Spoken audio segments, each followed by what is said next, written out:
여러분, 청년들을 부르는 호칭이 뭐 여럿 있습니다. 우리 나라의 기둥이다, 뭐 미래의 주역이다, 뭐 인생의 황금기다, 뭐 또 어느 목사님이 그랬죠. 현존하는 미래다. 그러니까 뭐 여러 가지로 우리 청년들을 호칭할 수 있는데, 근데 보통 청년을 칭할 때 그 연관된 공통점이 있는데, 그게 뭐냐면 청년과 미래를 함께 얘기한다는 것이요. 청년과 앞으로 다가올 그들의 미래를 함께 생각하면서 얘기합니다. 우리 어르신이 좀 속이 상해서 그 앞에 있는 그 어떤 청년의 행동 거지하고 말투를 보면서 싹수가 노랗다 이렇게 얘기할 때가 있죠. 싹수가 노랗다. 그 긍정적인 얘기는 아니에요. 좀 부정적인 그런 표현인데, 자, 싹수가 노랗다고 그 어르신이 말할 때 어떤 뜻이죠? 인석아, 내가 안 봐도 너 미래가 어떨지 뻔히 알겠다 이놈아, 이런 뜻인데 그런데 뭘 보시고 이 어르신은 이렇게 지금 화가 나서 이렇게 말씀을 하는 걸까요? 그 청년의 뭘 보고? 지금을 보고 얘기하는 거예요. 지금의 그 청년의 태도와 행동 거지를 보고 그렇게 말씀을 하는 거예요. 청년뿐만 아니라 한 사람의, 모든 사람의 미래가 시간이 이렇게 흘러갑니다. 그러죠? 자고 일어나면 하루 지나고 또 밥 먹고 그러면서 한 해가 지나면 또 한 살 먹고 이렇게 쭉 시간이 흘러가서 어느 날 뚝 하고 떨어지는 게 그 사람의 미래가 아니라, 그 사람이 그 순간순간 그리고 하루하루의 삶을 살아서 그게 모아지면서 그게 그 사람의 미래가 되는 거잖아요. 그러니까 오늘을 어떻게 사느냐가, 오늘을 어떻게 살아내냐가 그 사람의 그 공동체의 미래를 결정한다는 말이에요. 그리고 모든 시작은 아주 작은 것으로부터 시작됩니다. 제가 어느 목사님의 글을 읽다가 이렇게 좋은 글은 제가 이렇게 제 메모 노트에다가 제 아이패드에다가 다 연동해서 넘겨놓는데, 이런 글귀가 있어서 소개합니다. 언제 꼭 한번 소개해야 되겠다 했는데 우리 청년 예배 때 소개합니다. 사튀시 쿠마르라고 하는 인도의 목사님이에요. 개척을 하셔가지고 수만 명의 교우를로 성장시켰고, 그리고 평화운동을 하고, 보통 큰 교회 목사들이 건강치 않는데 굉장히 건강한 그런 분인데, 이분이 책에서 작은 시작을 부끄러워하지 말라,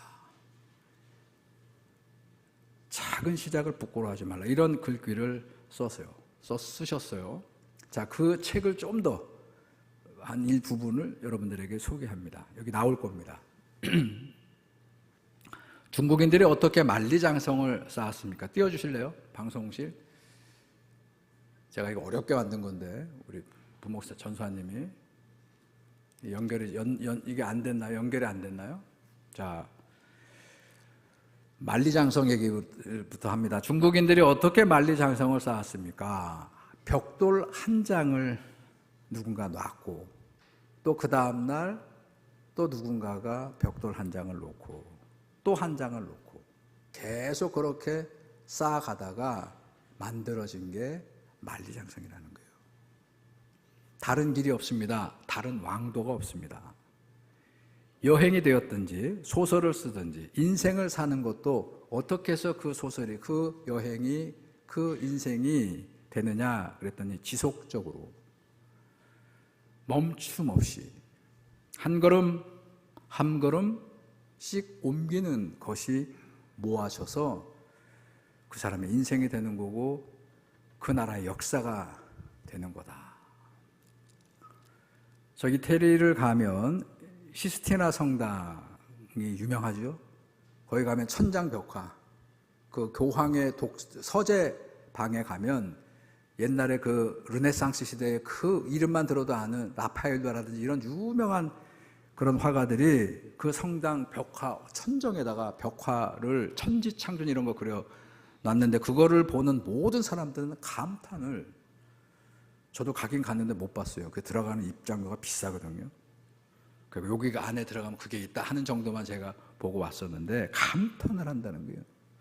근데 그 벽화들 역시 언젠가 어느 누구 어떤 화가가 붓칠을 처음에 했을 것이고, 그 다음날 다시 와서 그 위에 또 붓질을 하고, 그리고 그 다음날 그리고 그 다음날 계속해서 그 화가들이 그 위에 붓질한 것들이 모아진 결과다.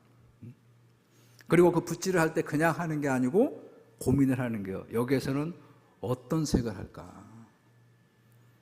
그 질감이 이렇게 딱 유화 물감을 썼기 때문에 그 질감 같은 거 어떤 걸로 드러낼까를 고민한 거가 다 거기에 녹아져서 그 과정에 반복돼서 만들어진 그런 유명한 결과물이라는 것이에요.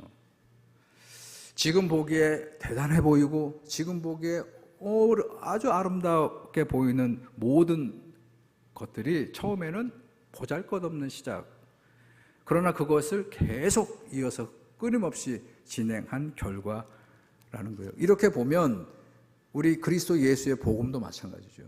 2000년 전에 갈릴리 변방 나사렛, 그 유대인들조차도 유대 땅이 아니라고 그렇게 거기 사는 사람들을 천시했던 그 나사렛 출신 한 젊은이가 전했던 하나님 나라의 복음, 그리고 그 가치를 위해서 자기의 생명까지도 내어놓았던 그 운동이 이렇게 2000년 역사 동안, 그리고 지금까지도 앞으로도 계속해서 이렇게 전 세계의 사람들을 움직이는 그런 무엇가 될 건가, 그 당시에 누가 알았겠어요.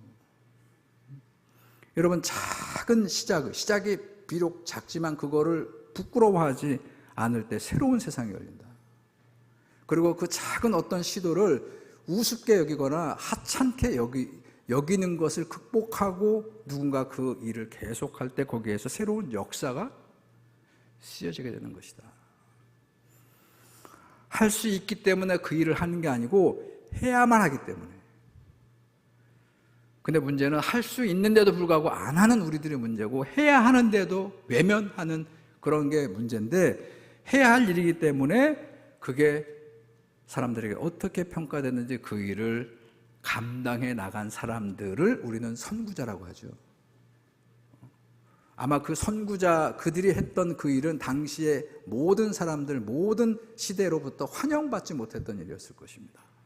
그런데도 불구하고 그 일을 해낸 분들이 있었기 때문에 그 선구자를 따라서 그 다음에 우리가 그분들이 내어놓은 길을 따라가는 거예요.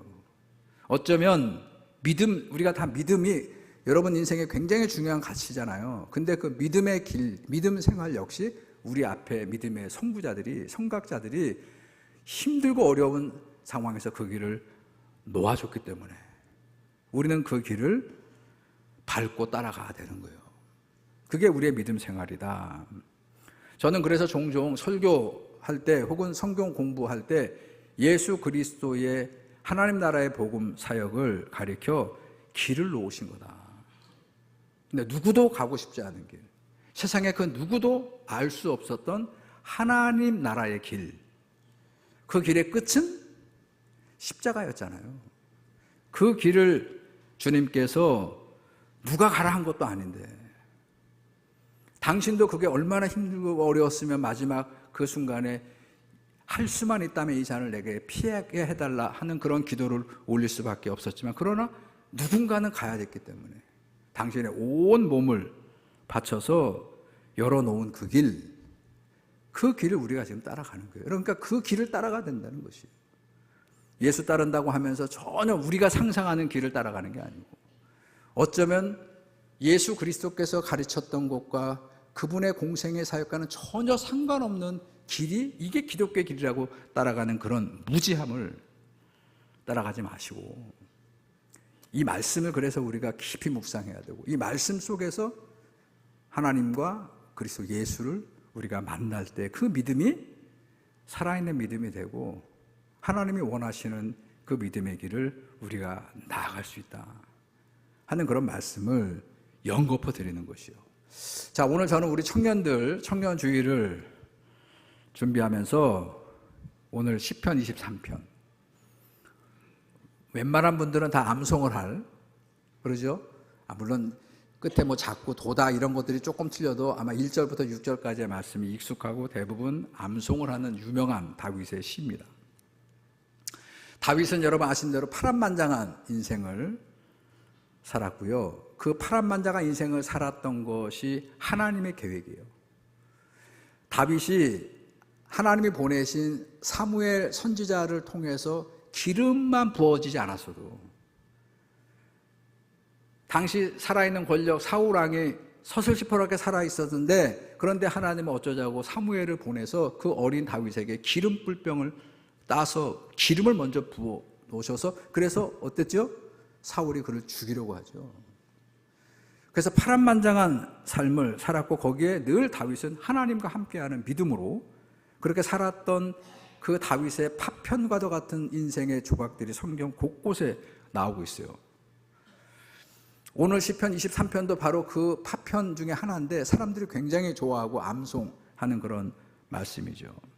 근데 좋아하는 게 아니라 아주 스펙타클하게 아주 흥미진진하게 읽는 이 다윗에 관련되어 있는 본문이 하나 있는데, 그게 뭐냐면 엘라 골짜기에서 블레셋의 적장 당대 최고의 그런 인물, 이 골리앗 장군하고 이 다윗이 싸우는, 그래서 그 싸움에서 이기는 이야기, 여러분 신바람 나죠? 자, 근데 그 본문을 보면 사무엘상 17장에 그 내용이 쭉 나오는데 거기에 40절, 자, 그 아시죠?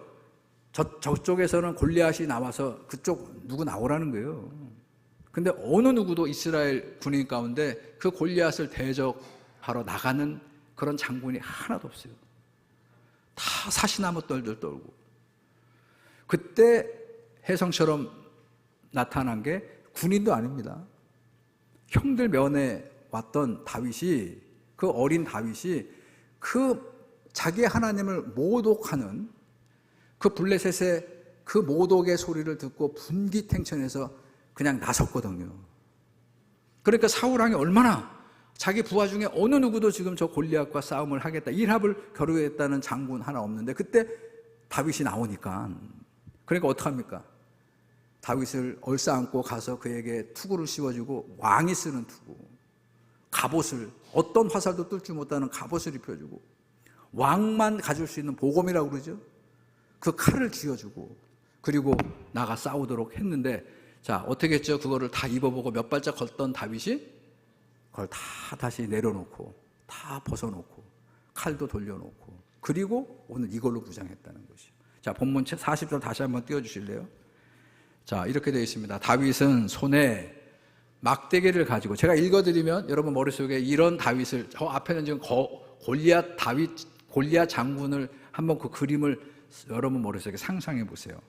다윗은 손에 막대기를 가지고 시내에서 매끄러운 돌 5을 골라서 자기 목자의 제구, 여기 허리춤에 주머니를 차고 다닙니다. 거기에 물매를 넣어서, 돌을 넣어서 뭘 하는 거예요. 자, 주머니에 넣고 손에 물매를 가지고 블레셋 사람, 즉 골리앗에게 나아가니라. 저는 이 대목을 보면서, 그리고 얘기를 하죠. 자, 이런 그 물맷돌을 쥐고 가면서 이 다윗이 유명한 얘기를 하면서 골리앗을 향해 달려갑니다. 뭐라고 그러죠? 너는 칼과 단창으로 내게 오지만 나는 만군의 여호와 이름으로 너에게 가노라. 그러면서 한 번에 골리앗에 그 물매를 던져서 그 물매를 5개를 가져가는데 5개 다 쓸 것도 없고요. 정확하게 한 번에 그의 정수리를 맞추고 그는 쓰러져 버렸다. 이런 얘기예요. 여러분, 저는 그 대목에서 2가지를 발견해요. 이 다윗이 얼마나 성실하게 자기의 일생을 목동으로서, 아버지의 양떼를 돌보는, 형들은 지금 계속 전란 때문에, 계속 끊이지 않는 블레셋과의 전쟁 때문에 지금 돌아가면서 전쟁터로 나가는데, 그 집의 어린 다윗은 뭐 하는 거예요? 아버지와 함께 그 집안의 양떼를 돌보는 겁니다. 항상 그 목자는 그 양떼들이 먹일 푸른 초장, 맑은 물가, 거기를 항상 헤매고 다니면서 그 양떼를 먹이고 성실해야 돼요. 또 하나는 들짐승의 공격이에요. 그리고 틈만 나면 제갈 길로 가려는 양떼들을 잘 모아가는 그 주의 관심, 이런 게 중요합니다. 그 다윗은 항상 틈만 나면 잘 돌보고 풀을 뜯어 먹게 만든 다음에 항상 그 물맷돌을 만지작 하는 거예요. 우리 여러분들은 그 프로야구에서 어디 팬들이에요? 기아예요? 해태 기아 타이거스?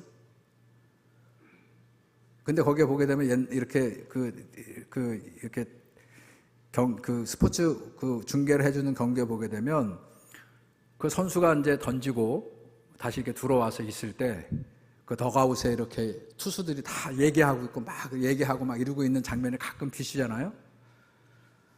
근데 그때 투수들이 항상 하고 있는 게 있습니다. 그 덕아웃에 들어오더라도 아니면 자기가 지금 던질 순번이 아니더라도 그 투수, 뭐 선동열 선수라든지 박찬호 선수라든지 이런 투수들은 항상 손에 공을 놓지 않아요. 그 프로야구에서 쓰는 그 프로야구 공, 야구공, 거기에는 실밥 매듭이 있는데 그 매듭을 항상 만지면서 그 결을 자기 손에 익혀둡니다. 그래야 자기가 원하는 직구를 던질 때, 커브를 던질 때, 슬라이더를 던질 때, 뭐를 던질 때 다 그 손과 그 공이 밀착되어 있을 때 자유자재로 자기가 던지고 싶은 곳에 던질 구종을 던질 수 있기 때문에 그래요. 제가 보기엔 다윗이 그랬을 거예요. 틈만 나면 나뭇가지를 목표로 해가지고 물맷돌을 던져보는 거예요. 왜? 들짐승이 자기의 양을 공격할 땐 한 방에 막지 못하면 어떻게 됩니까? 잡혀가는 거예요. 저는 오늘 골리앗을 쓰러뜨린 다윗, 너는 칼과 단창으로 내게 오지만 나는 만군의 여호와 이름으로 달려간다 하면서 그 물맷돌을 정확하게 던져서 그를 쓰러뜨렸던 그 모습에서 성실하게 자기의 일상을 살았던 목동 다윗을 생각해봐요. 땀을 흘렸을 것이고 수고를 아끼지 않았을 것이고, 그렇게 땀과 수고를 아끼지 않는 다윗에게 여호와 하나님이 함께 하시는 그런 능력으로 적장을 쓰러뜨리는 그 이야기. 여러분, 성실한 농부는 봄에 씨를 뿌리고 여름 내내 굵은 땀방울을 쏟고 그리고 가을에는 풍성한 결실을 얻습니다. 그렇죠? 이게 자연의 법칙이에요. 자, 이것이 당연한 귀결이고 이치예요. 그런데 현실은 어떻습니까? 여러분, 현실은 그 이치와 맞지 않을 때가 너무나 많습니다. 비가 와야 될 때 비가 오지 않아서 그 곡식은 뿌려놨는데, 그 씨는 뿌려놨는데 다 땅에 갈라지고 메말라 가물어서 망치는 경우도 있고, 수고해서 농사가 잘 됐어요. 이제 곧 추수를 앞두고 있습니다. 벼들이 다 지금 알곡이 차서 이제 곧 다음 주, 이제 곧 며칠 후면 추수를 하는데 그날 뭐가 오죠? 태풍이 왔어. 그래서 그 추수를 앞두고 있던 그 나무 벼들이 다 물에 쓰러져 있고 병충해가 창궐하고 그 해 농사 어떻게 된 겁니까? 망쳤단 말이에요. 이런 일들이 허다합니다. 여러분, 저는 거기에서 오늘 이 본문을 통해서 우리가 일상의 삶에서 성실하게 수고하고 노력하는 것 중요합니다. 그게 우선이에요. 그건 필수예요. 그런데 거기에 못지않게 또 중요한 게 뭐라고요? 하나님의 은혜라는 것이요. 우리 인생에는 우리 청년들 열심히 준비하시기 바랍니다. 그게 우선이에요. 그건 기본이에요. 그건 필수예요. 근데 거기에 그것만 가지고 안 되더라. 그래서 여러분들이 하나님과 교제를 깊이 해야 되고 하나님께 기도하셔야 되고 하나님의 뜻을 살피는 그런 믿음의 지혜가 필요하다. 여러분, 하나님의 은혜는 어떤 능력을 나타내느냐? 성경은 다 그 얘기입니다. 미디안 광야에서 이제 왕궁에서 거의 왕자처럼 자랐던 이 모세가 하나님이 시험하기 위해서 그를 어떤 상황에 휩쓸리게 하시고, 그리고 미디안 내보내시고 거기에서 결혼을 해서 자식을 놓고 장인의 양을 치는 그 세월을 40년을 보내요. 아니, 모세를 뭔가 좀 쓰시기 위해서 이 땅에 보내셨는데, 근데 40년 동안 거의 허송세월 같은 시간을 보내서 노인이 됐단 말이에요. 뭔가 큰 일을 하지도 못하고 노인이 된 그 모세에게 호렙산에서 하나님이 찾아오시죠. 그리고 그 호렙산에서 처음에는 말도 못합니다. 아무것도 못합니다. 자기는 능력이 부족합니다. 그런데 하나님이 그 호렙산에서 모세에게 큰 은혜를 내려주십니다. 그리고 결과가 어떻게 되죠?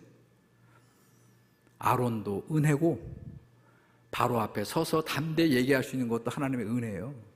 자, 그 은혜를 받은 모세가 결국 어떻게 됩니까? 그 모세에 의해서 애굽에 종살이 했던 당시 하나님의 백성들이 해방을 맞게 되는 것이에요. 하나님의 은혜가 이렇게 중요하다는 것이에요.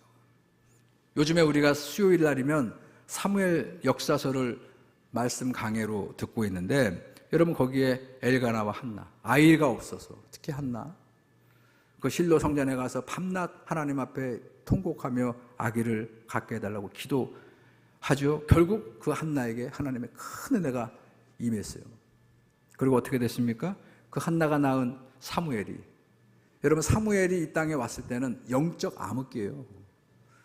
어디에도 이스라엘이 탈출을 찾을 수 없었던, 하나님한테 그렇게 광야에서 그 다음에 가나안 땅을 정복하는 전쟁에서 큰 은혜를 받았음에도 불구하고 하나님을 등지고 져버렸던 그 영적 암흑기를 다시 왕조 시대로 그렇게 탈바꿈하는 데 쓰임받았던 바로 그 사무엘이 어떻게 왔다고요?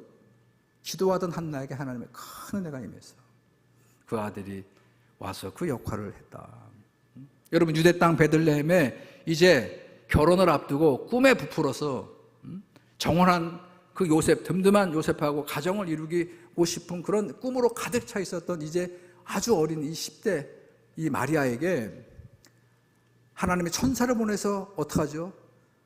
큰 은혜를 마리아에게 주는데 처음에는 그거를 감당하지 못하겠다고. 아직 내가 남자도 알지 못하고 아직 정원했을 뿐이지 결혼도 하지 않았는데 어떻게 제가 아이를 가질 수 있겠느냐고. 그런데 하나님의 큰 은혜가 마리아에게 임했을 때 마지막 그 누가복음 얘기는 어떻게 끝납니까? 주의 계집종이오니 말씀대로 내게 이루어지소서. 그리고 그 마리아가 큰 은혜를 받고 누구를 세상에 태어나게 한 겁니까?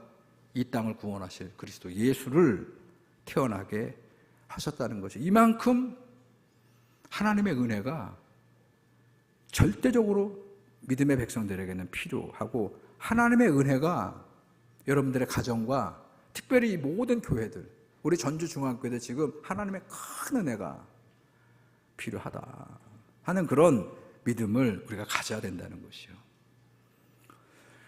제가 이 내용을 소개하면서 확인해 봤더니 1960년, 정확하게 1960년 미국 아카데미 영화제에 보니까 여우주연상을 제외한, 그러니까 여우주연상을 제외한 모든 영역에서 다 수상을 했던 전무후무한 영화가 하나 있는데, 그게 배너라는 영화입니다.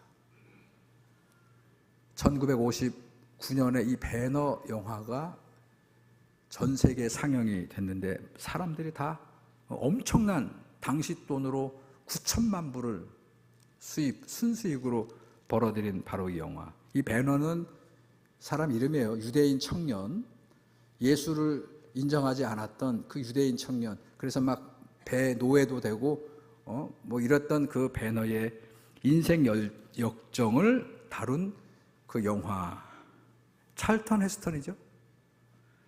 옛날 분들은 기억할 겁니다. 크리스마스 때 되면 항상 단골 메뉴로 오랫동안 TV에서 했던 이 배너 영화에 찰턴 헤스턴이 노예선을 타고 막 노를 짓고 채찍을 맞고, 그리고 또 뭐죠? 로마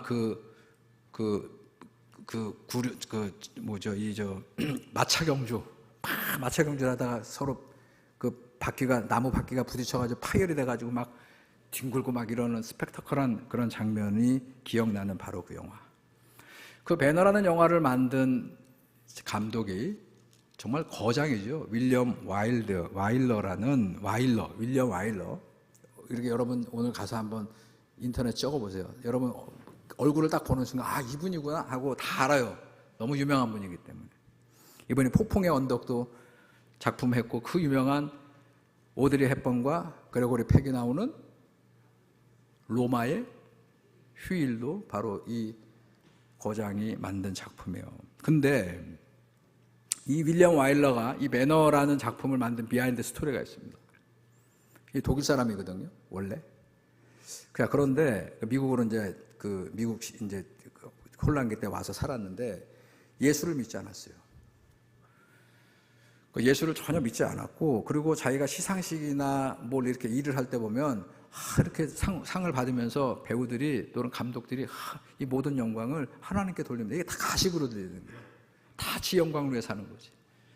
그리고 기독교인들이 하는 얘기 죽었다가 살아났다고 그러고 이런 얘기들이 전혀 믿기지가 않는 거예요. 그게 다 성경에 있다고 그러는데 그 성경에 얼마나 모순으로 가득 차 있는 그런 책인가 도무지 믿기지가 않는 거예요. 그래서 이분은 시나리오를 쓰는 재능이 있는 분이니까 그래서 뭘 하기를 했냐면 오래전부터 저 성경에 있는 얘기들이 허구다. 이거를 만천하에 알려주는 그런 어떤 작품을 만들고 싶은 생각이 가득했어요. 그러니까 사람들을 만나서 얘기하면 솔직하지가 않은 거예요. 다 하는 얘기들이 신앙 고백이라고 했는데 거짓말 같고. 그래서 이분은 어떤 선택을 하냐면 내가 직접 성경에 들어가서 이 성경의 내용이 얼마나 허구고 말이 안 되는 얘기며 하나님의 존재가 없는데 사람들이 만들어냈는가를 내가 증명하리라. 그래서 이분이 그런 시나리오를 쓰기 위해서 뭐를 읽고 어디에 빠졌어요? 성경에 빠진 거예요. 성경에. 창세기부터 요한계시록까지 그 성경에 빠져가지고 목적이 있습니다. 목적은 뭐라고요? 하나님이 안 계시다. 죽었다가 부활한 사건은 거짓말이다. 이거를 명쾌하게 드러낼 그런 작품 시나리오를 위해서 이 안으로 들어갑니다. 그러면서 메모를 하는 게 기록을 하고 그렇게 나온 영화가 배너예요. 자, 결과는 의도는 신이 부재하다는 무신론을 증명하기 위해서 그 성경 안으로 들어갔던 이 윌리엄 와일러의 작품이 결국 누구를 증언하는 영화로 귀결이 된 거예요? 예수 그리스도가 이 땅에 오신 것을 증명하는 그런 영화가 되었다는 것이요. 여러분, 그래서 이 영화를 만들고 지금으로 얘기하면 일종의 시사회죠. 첫 번째 상영을 하고 이 감독도 자기가 만든 영화를 처음으로 이제 풀 스토리를 여러 사람과 함께 보고 나올 때 많은 기자들이 와가지고 스포트라이트를 비추면서 소감을 묻습니다. 근데 유명한 얘기를 합니다. 이 감독 윌리엄 와일러가 뭐라고 그랬는지 아세요? 어땠습니까? 그랬더니 이분이 뭐라고 얘기하냐면 하나님, 정말로 저 영화를 제가 만든 겁니까?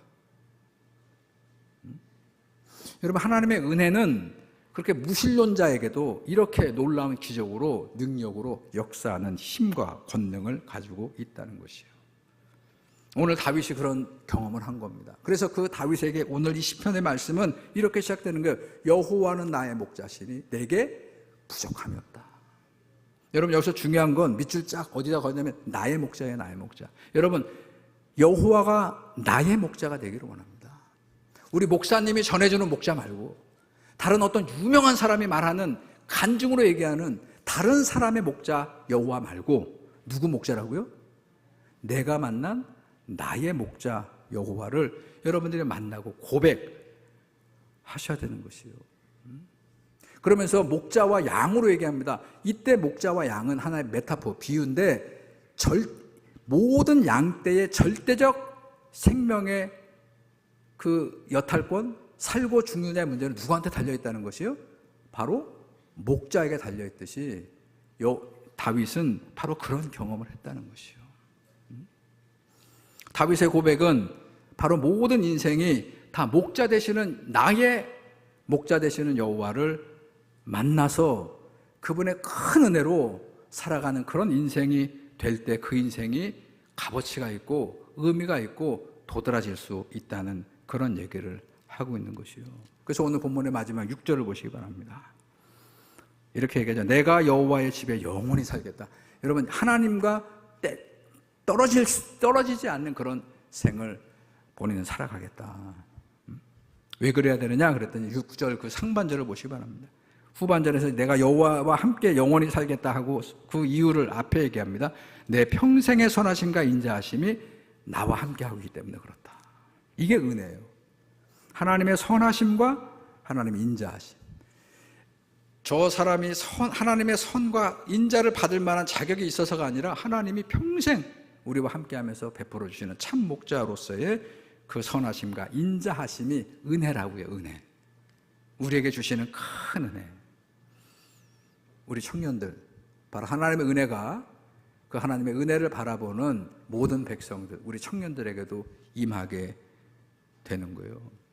그러면 내 스스로 내 힘으로 감당할 수 없는 일도 그 하나님의 놀라우신 은혜로 너끈히 감당할 수 있는 그런 힘을 갖게 되는 겁니다. 내가 내 힘으로 사는 게 아니고 내 힘도 비축하지만 그 힘을 더 빛나게 하시는 하나님의 인자하심과 선하심의 은혜가 항상 우리 청년들과 함께 하시고 여러분들이 구할 때마다 길을 내어주시고 그 주님이 열어주시는 길을 통해서 여러분들의 밝은 미래를 향해서 열심히 달려가는 우리 모든 청년들 그리고 우리 성도들 되기를 주의 이름으로 축원합니다. 좋으신 하나님, 오늘 청년주의를 맞이해서 나의 목자 되시는 여호와 하나님을 찬양하는 이 다윗의 이 노래와 고백과 또 기도를 주님 앞에 말씀으로 묵상합니다. 우리가 성실하게 우리에게 주어져 있는 그런 삶을 향해서 달려가는데 그 달려가는 길에 늘 하나님이 함께 하셔서 우리가 애쓰고 수고한 것이 결실되지 못하도록 만드는 모든 것들을 제거하시고 큰 은혜로 우리가 기대했던 것 이상으로 더 많은 것들을 경험하며 이룰 수 있는 기적을 베풀어 주시는 여호와로 말미암아 우리 청년들이 힘을 갖게 하시고 우리 청년들과 함께 동행하시는 여호와 하나님으로 말미암아 저들의 삶이 하나님의 뜻을 온전히 따라가는 그런 삶이 될 수 있도록 역사하여 주시옵소서. 예수님의 이름으로 기도드렸습니다. 아멘.